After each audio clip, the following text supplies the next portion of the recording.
देखो अभी जो अपन पढ़ने वाले हैं प्रश्नावली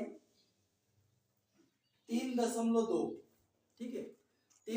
प्रश्नावली 3.2 में जो अपन सोल्व कर रहे हैं प्रश्न क्रमांक 2 में लिखा है कि 2x + 3y = 11 व 2x - 4y = -24 में m का मान ज्ञात कीजिए, जबकि आपको समीकरण दिया गया है y = mx + 3। अपने को क्या निकालना है? m का मान निकालना है। अपने को दो समीकरण दी गई है, कौन सी दी गई? एक तो ये वाली समीकरण दी गई और एक ये वाली समीकरण अपने को दी गई है ना। तो हमने क्या करा, सबसे पहले दिया है 2x + 3y = 11, 2x - 4y = -24। हमने क्या कर लिया, पहले समीकरण दोनों को लिख लिया। अब ये आपका समीकरण नंबर 1 हो गया, ये आपका समीकरण नंबर 2 हो गया। सबसे पहले अपन लेते हैं समीकरण 1 से। समीकरण 1 आपकी कौन सी? ये वाली है। समीकरण 1 है आपके पास 2x + 3y = 11, ठीक है। अब अपनों ने अभी तक जो पढ़ी है ना, प्रतिस्थापन विधि पढ़ी। जब दो समीकरण दिए जाए तो हम x और y के मान कैसे निकालते हैं? x और y के मान निकालते हैं प्रतिस्थापन से। जब x और y के मान निकलेंगे तब भी तो इस समीकरण में अपने को m का मान पता चलेगा, ठीक है ना। सबसे पहले अपन दोनों समीकरण में समीकरण 1 को लेते हैं, x और y के मान निकालते हैं। सबसे पहले समीकरण 1 ले लिया हमने, समीकरण लिया हमने 2x + 3y = 11। अब यहाँ से इन दोनों पदों में से किसी एक का अपने को पक्षांतर करना है। आप चाहो तो 2x का कर सकते हो, आप चाहो तो 3y का कर सकते हो। इन दोनों में से किसी एक का जब हम पक्षांतर करेंगे तो चिन्ह जो होते हैं वो क्या होते हैं? बदल जाते हैं, ठीक है ना। तो अपन क्या करते हैं कि हमने समीकरण 1 2x बराबर ये 11 और ये जो 3y है उठा के तो लाए ऋण के 3y। अब अपने को इसको और आगे बढ़ाना है क्योंकि अपने को x की वैल्यू निकालना है। x = 11 - 3y बटे में आपका आ जाएगा 2। यह आपका बन गया समीकरण नंबर 3। यह आपका बन गया समीकरण 3। समीकरण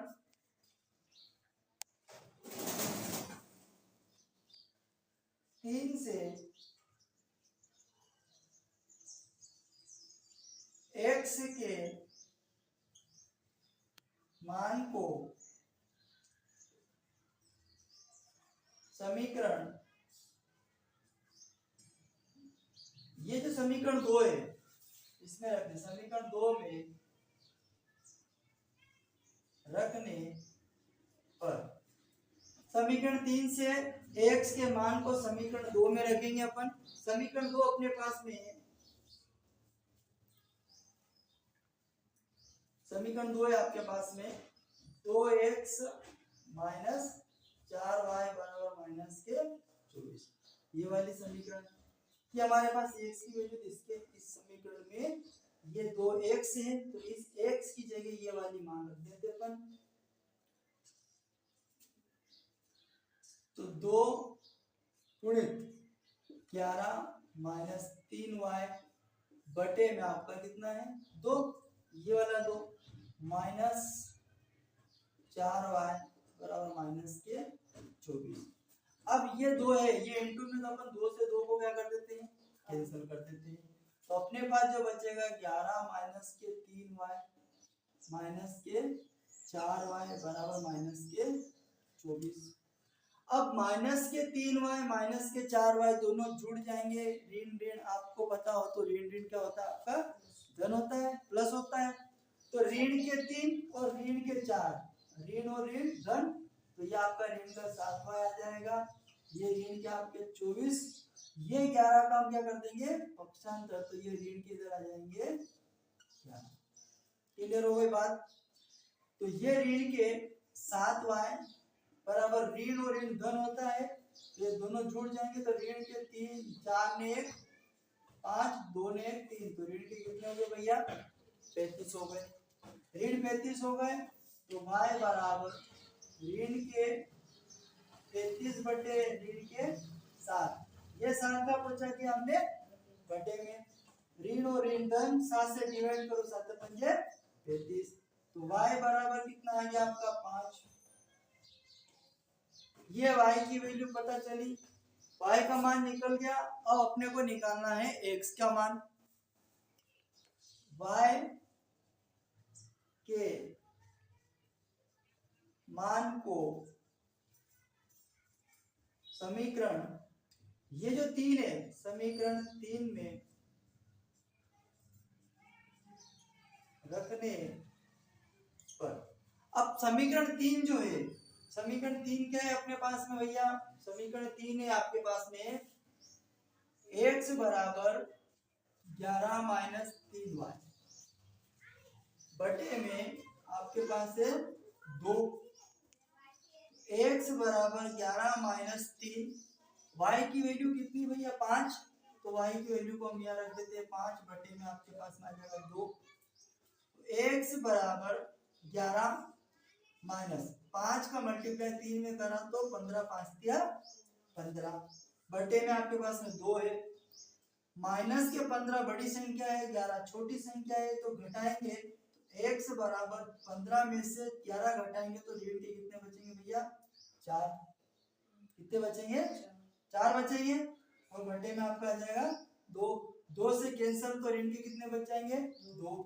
x बराबर ऋण के कितने आ गए आपके पास में 2, x की वैल्यू 2, y की वैल्यू 5। अब अपने को निकालना है m का मान, तो x और y के मान को, जो समीकरण हमारे पास में ये वाला है y बराबर mx प्लस 3, इसमें अपन क्या कर देंगे रख देते हैं। तो समीकरण x व y के मान को समीकरण y बराबर mx प्लस 3 में, mx प्लस 3 में रखने पर, तो y बराबर mx प्लस 3 ये आ गया। अब यहाँ पे क्या करना है अपने को कि ये y का मान दिख रहा होगा, ये m है, गुणित x का मान कितना अपने पास में माइनस के 2। एक काम करो,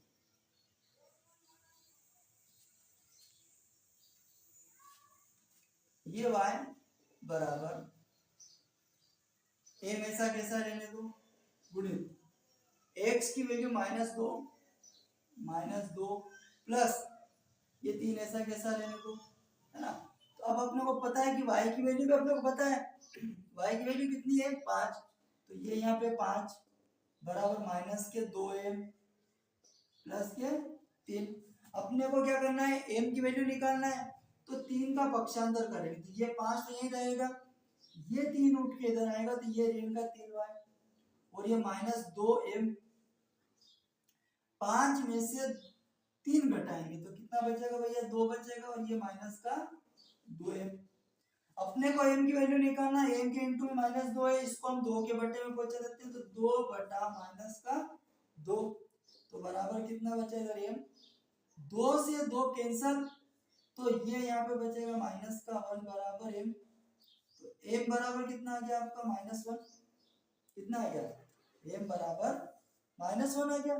तो या करके अपन लिख सकते कि m बराबर कितना आ जाएगा माइनस का 1।